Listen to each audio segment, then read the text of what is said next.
Hi there, welcome to my YouTube channel about Crohn's. I want to share my story about Crohn's, and maybe by sharing my history with Crohn's, I can help some other people out, or just starting the journey, or a little bit into the journey. I noticed when I was on YouTube, I was looking for other YouTube channels about Crohn's. I noticed there wasn't very much talk or channels about people sharing their personal stories or their treatments and their little ins and outs of how they've dealt with this Crohn's as they've gone through everything. Sorry for how this looks on the iPad when I'm looking away, but the iPad camera's off angle, so it looks like I'm not looking at it. But I'm just trying to keep it simple with my iPad and just create a simple YouTube channel about Crohn's. And so I'm gonna start sharing my story here a little bit. So I've had Crohn's for probably about 20 years, but it's only the last 2 years that it's become debilitating. I never really thought much about it until these last couple of years, and then little by little, I've been getting worse and worse with my health. I keep on waiting for the bottom to hit, how far I can go down, but I keep on reaching new lows, and today was a really bad day for me, and I was having some self-pity, and I was bargaining for better health, and still having issues with anger and acceptance and my situation, and how I just feel like my life got robbed with having Crohn's, and had so many plans, and there's still a bit of a resentment for being this way with Crohn's. And the change in my life has been so significant, and still trying to deal with how life I used to know is over with now with everything. But during the last year, I was processing my application for Social Security disability, and so I was just finally approved this last month. But it was a long journey, and I felt fortunate because I heard how long this process could take. But I was approved in as little as 9 months, so I'm very grateful for the help. Because if I had some kind of work like this, I'd be in really a lot of trouble. Right now, this morning when I woke up, I was in really bad shape and low energy, super brain fog, and then sometimes I can bounce out of that and go into a higher energy mode. Where now I woke up at 7 o'clock in the morning yesterday morning, and now I'm still up, and it's almost 6 o'clock in the morning here, and I'm up all night, and this low energy and higher energy mode plays havoc on my sleep habits of when I'm awake and when I'm asleep. I can't keep a reliable schedule. And then the hardest thing dealing with Crohn's is not the part with bowel movements or colon or anything. The hardest part for me I'm dealing with is how it affects my mental health. Your doctors and people around you don't tell you about the impact of your mental health and how this is going to affect you. How you will have such a severe foggy days and be a zombie-like, and they have to be able to barely make it through the day. And sometimes I'll be in that zombie state, and I'll be sitting on my computer just jumping from one video or jumping from one task to the next, because I can't hold my attention to watching the videos or watch TV or play the video games. I can't have difficulty following conversations and being involved in conversations. Sometimes I feel like when I'm this way, I'm too scared to drive, because I don't think it'd be safe for me to drive when I'm in this foggy mind. And then one of the new things I've been struggling with now as I got more sick, and I can see how it's affected people close to me, my family and friends, and I can see the little pullback that I didn't expect, and it kind of makes you feel lonely, that people who you love will start getting feeling uncomfortable that you're sick and you're vulnerable, and I think they realize it, but they start pulling back in little ways and have that little bit of a wall about them, and there's sometimes a little silence or awkward silence about how things are, and your relationships with people are different, and you can just tell that things are not the same anymore. And it's hard to be the one that is a sick one, and that people want to avoid because it makes everybody uncomfortable, and it gives you a loneliness that many people won't expect to have a deeper kind of loneliness than you're going to have. It hurts a little bit more because it's people who you love, and they're not being cruel. They just, I don't know what they're doing. They're just protecting themselves, or just don't know what to say, and they're uncomfortable. And you being sick is a hard thing for them to accept and be around. And it's really hard. Sometimes you feel a lot of self-pity, and it's really difficult to process it. And then you're just in your own little world, and no one can relate to what you're going through. And I searched other places to see if I could find groups with other people, but I didn't really try too hard. But it didn't seem like it was too easy to find support groups that deal with chronic illness or Crohn's. So that's one of the reasons why I decided, after having most of the night feeling pity for myself, to take things in my own hands and create this channel so I can reach other people who may be feeling the same thing, and people who could maybe comment on my channel and connect with the people in the same situation and share their stories and the little things they've gone through, and things that are different for everybody, because I'm sure it's different for how it affects a man versus a woman. Because for me, it was such a big, as a man speaking, it was such an ego booster, being protector and provider of my families, and being so independent that I never asked anybody for help. I did everything myself, and anything I set my mind to I could accomplish, and no money was an obstacle for me. Anything I wanted in life or position I wanted, I just went out and grabbed it. I was very ambitious in life, and nothing could hold me back from anything I wanted.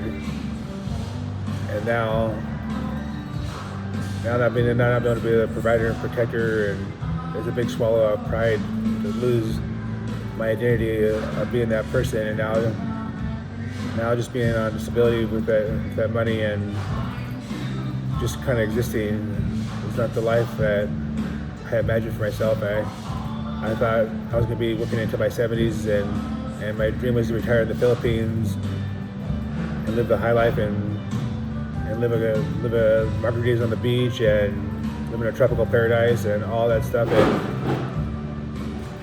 enjoy the fruits of my labor for all the years I worked. And now, being sick, it's difficult to leave the country because I need the health care from the United States to pay for my treatment because they're so expensive. And everything I had planned and dreamed on was taken away from me, so it's been really hard to accept that in so many different layers, so much was taken away from me.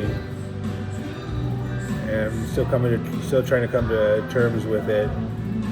You can see, just looking at me a little bit, my eyes are a little bit inflamed right now. This is beginning. This is my eyes get inflamed and glossy like this. Is usually it happens during a flare up, and they can get almost a little bit closed almost when they start flaring up a little bit.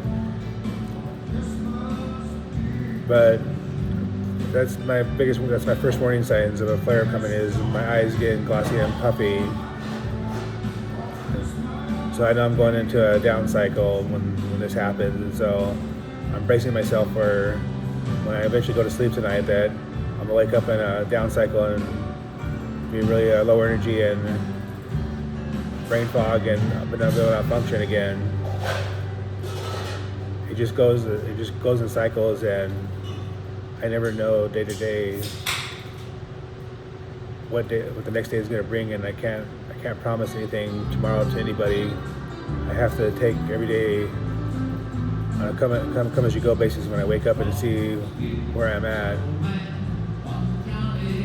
And I feel like one of the other things that really did to me is with Crohn's. Somehow it seems like it's severely affected my ADHD, where I've always been a person with short attention span and hyperactive and go, but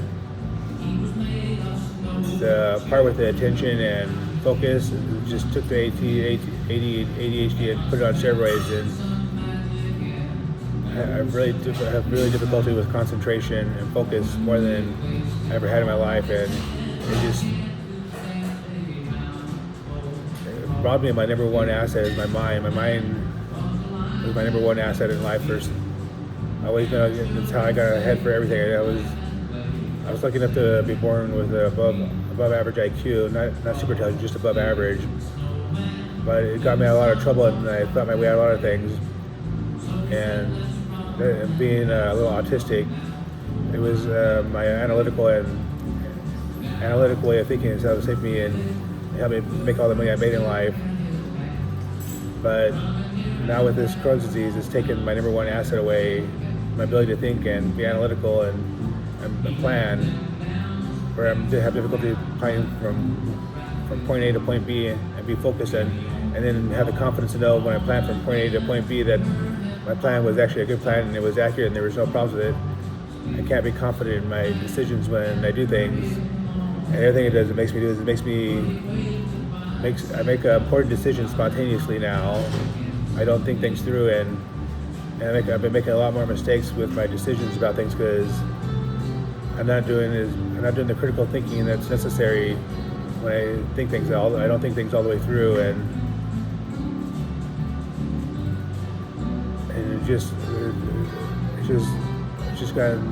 things have gotten so difficult having to adjust to this way of life, and I don't know. I'm interested in seeing what other people's stories are and how they're dealing with it, what their symptoms are. But I'm on my third biological treatment now. The first one was Entyvio. That lasted a little over 6 months before it stopped working. And then I changed to Skyrizi.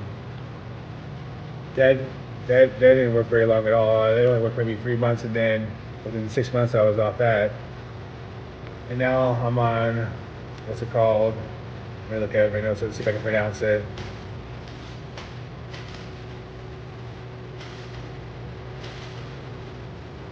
Now I'm on Inflectra. But this was for my GI doctors. This was kind of my last hope after the other ones have failed.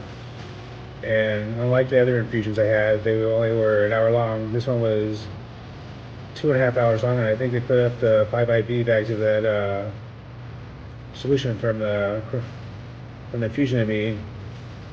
And boy, did it really mess me up so bad. I never reacted so bad to an infusion. I slept almost 24 hours straight, and then when I woke up, I was a complete zombie, and still trying to. So I had that last Monday, and today's now Saturday. I'm still dealing with how that affected me, and little by little, I'm coming out of that zombie state that it put me in. But but as it's going along, I've been getting a lot more scared about how things are going to continue to go, because my fear is I keep on thinking I've reached the bottom of how far I can go down, and I keep on going through that bottom to a new bottom, and I'm worried that things keep on going bad with this brain fog and everything it causes, that I'm worried that at some point that I might not be able to take care of myself. I don't know if that's really a thing with Crohn's, but I haven't heard about it personally, but I'm really concerned about if this brain fog getting more severe like it's been getting, how I'm going to handle my finances and take care of things I need to take care of myself without having help from the outside. I didn't expect that I could be disabled at this level with Crohn's. When I first heard I had Crohn's, I didn't think much about it, and I thought it was just something really minor that I was going to deal with, and the doctors gave me some rosy story and then told me not to worry, and I take these pills, and that's what I did, and I didn't worry about it. And I should have researched it more at the very beginning and saw what was going on, and not trust when the doctors were telling me, and learn and educate myself a lot better on it. Because the doctors they don't explain much, and they don't teach you much, and they don't tell you about the emotional toll and the mental health problems you're going to have and the issues you're going to have.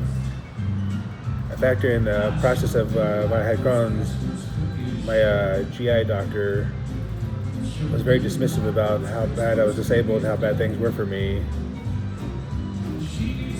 And it was frustrating that that the person that's supposed to be helping me wasn't taking me seriously about how bad things were getting.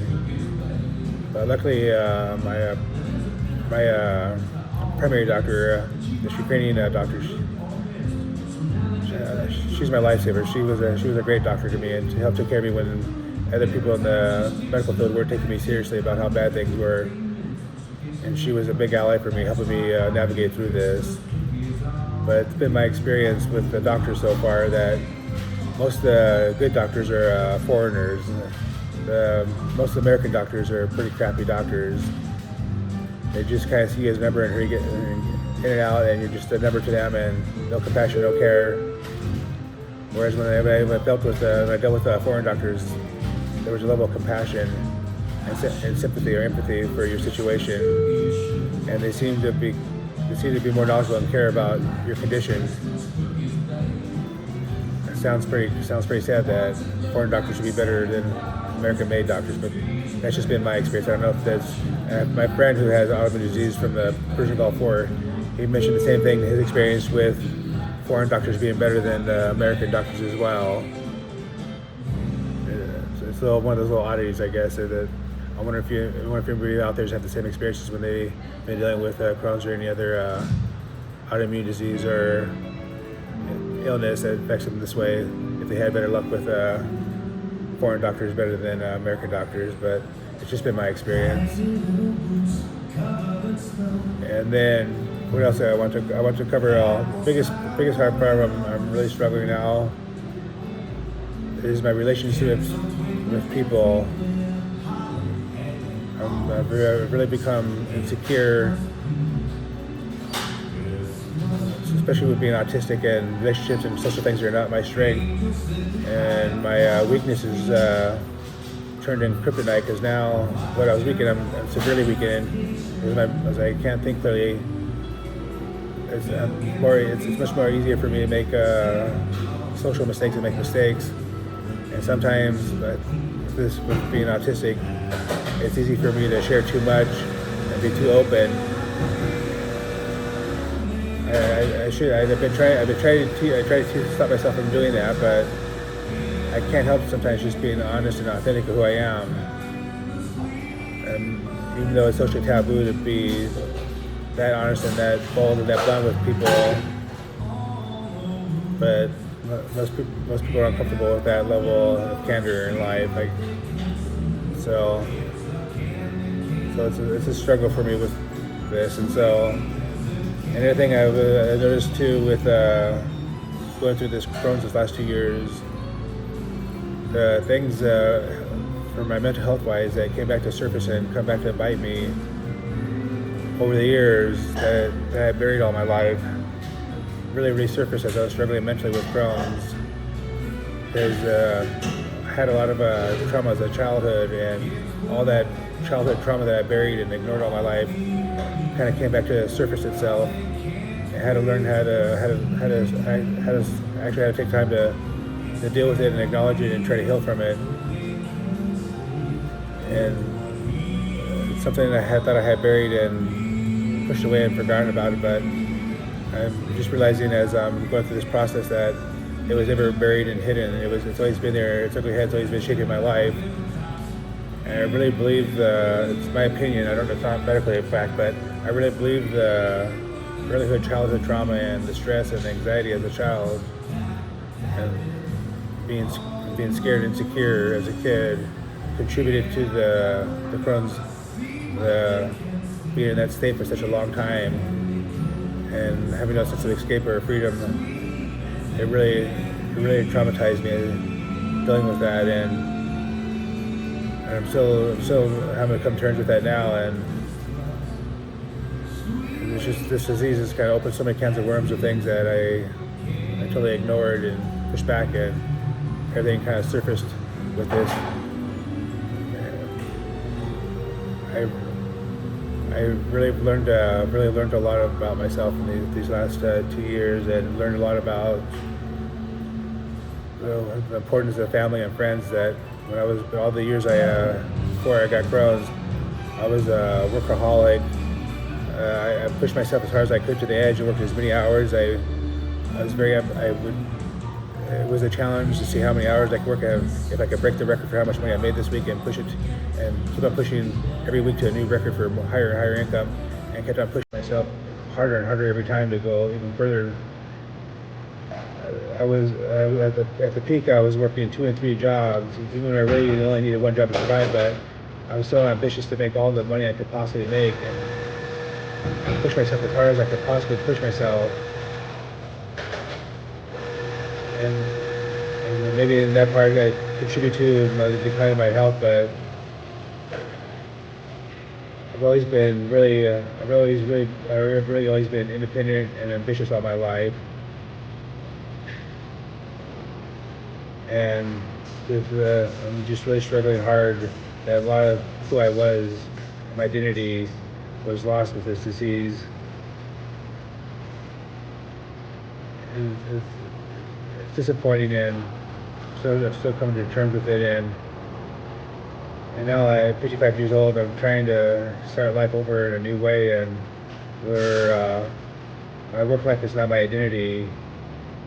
And now I'm having to push against my weakness and try to be more social and try to network and make more friends.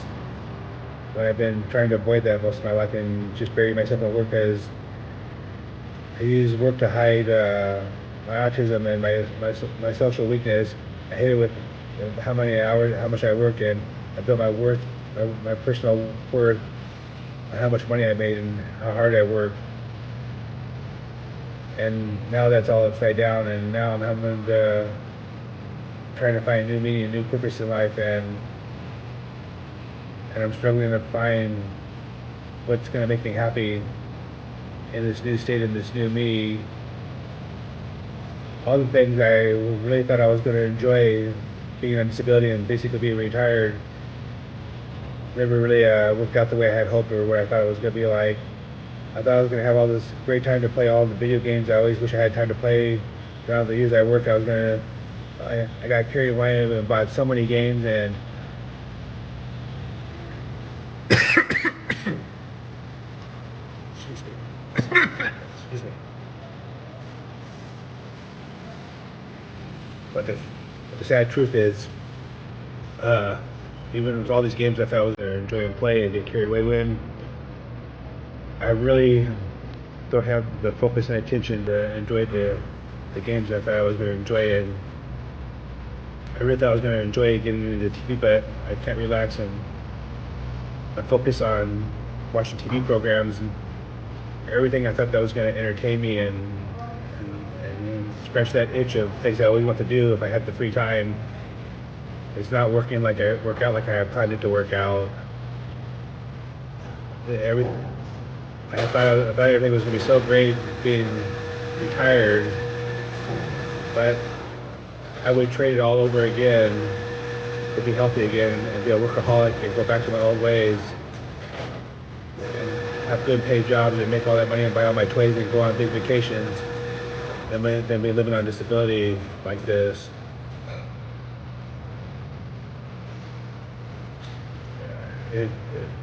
It's hard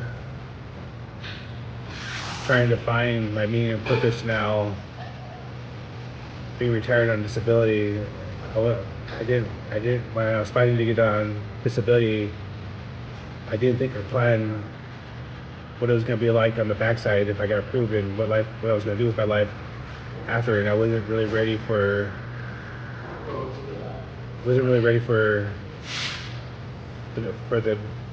how it was going to be in reality and how I was going to deal with it. And it's just,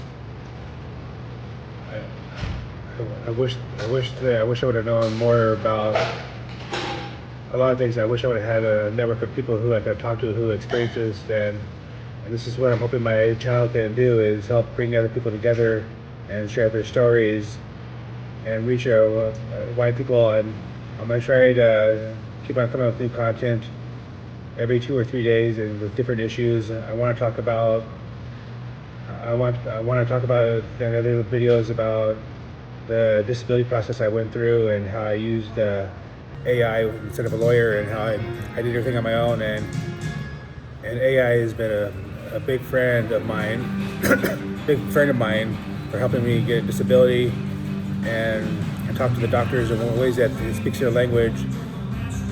The AI has been a massive tool for helping me, and the AI would help me to organize all my files and put everything together and put it in a way that Social Security would want to see these files and explanations, and the AI was able to coach me for every step of the way, how to go through the process and everything I need to. If it wasn't for the AI, I don't think I would have been able to get through the process of being approved for Social Security. Also, I had my good friend Russ help me. He helped me with the paperwork and some of the people skills of it, but for the other, which was really critical, I could have made it without his help. But the other big part of it was me doing all my research with AI during the moments I had clear thoughts and staying late at nights, making the documents and talking to AI and having it coach me for each step I needed to do. But not that I was lying or fibbing or using the system. It was actually the truth, and it was actually helping me articulate the truth and helped me put things together that I wouldn't know how to do by myself if it wasn't the AI assisting me to know what documents I needed to collect and help me submit the documents and let me know what the critical documents that I needed for my case so I could submit them. People are really, I think people are really sleeping on this AI and how much it can help you, especially for people who are autistic. It levels the playing field for people who are autistic or have language disabilities.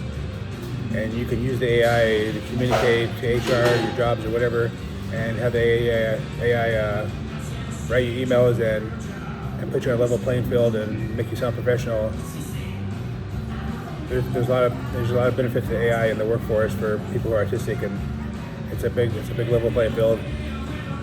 And I suggest people who are just starting the Crohn's journey or people who are in the process of doing things, use the AI. It's a great tool to help you navigate where to go. And if there's a bit of a learning curve how to ask the right questions and make sure you ask the questions in multiple different ways, because the AI doesn't always give the right answer. So it helps to ask the same question in different ways to see if you get different answers to verify. There's ways to verify what you're being told is accurate, and be a little bit knowledgeable about what you're asking about too, so you know when the AI is inaccurate. But it's a highly valuable tool. I would highly recommend people who are starting this journey to help them navigate. Early on, also, I used the AI when I was struggling with dealing with the childhood trauma and trying to cope with it. And I was able to find a therapist. But the crazy thing is, I was able to use the AI as a therapist in conjunction with using YouTube with a therapist to cover the subjects that I was going through.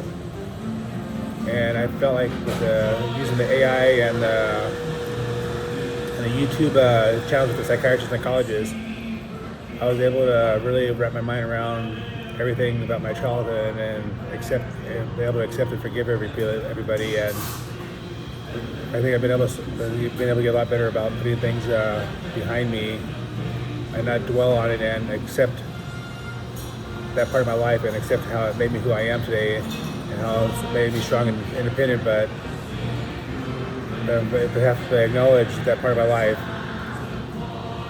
It was a big help, and and so my YouTube is gonna mostly talk about Crohn's, but I'm also going to talk about other side things that I think are interlinked with it.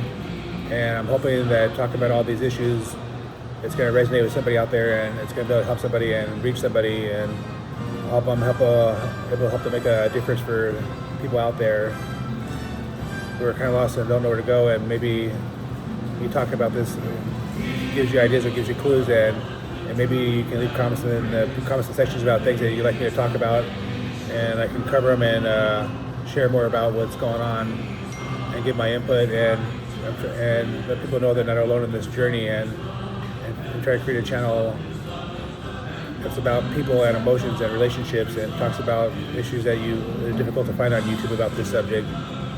But I already went on for a long time. I can't believe I already talked for 30 minutes, but kind of rambling all over the place. That's kind of how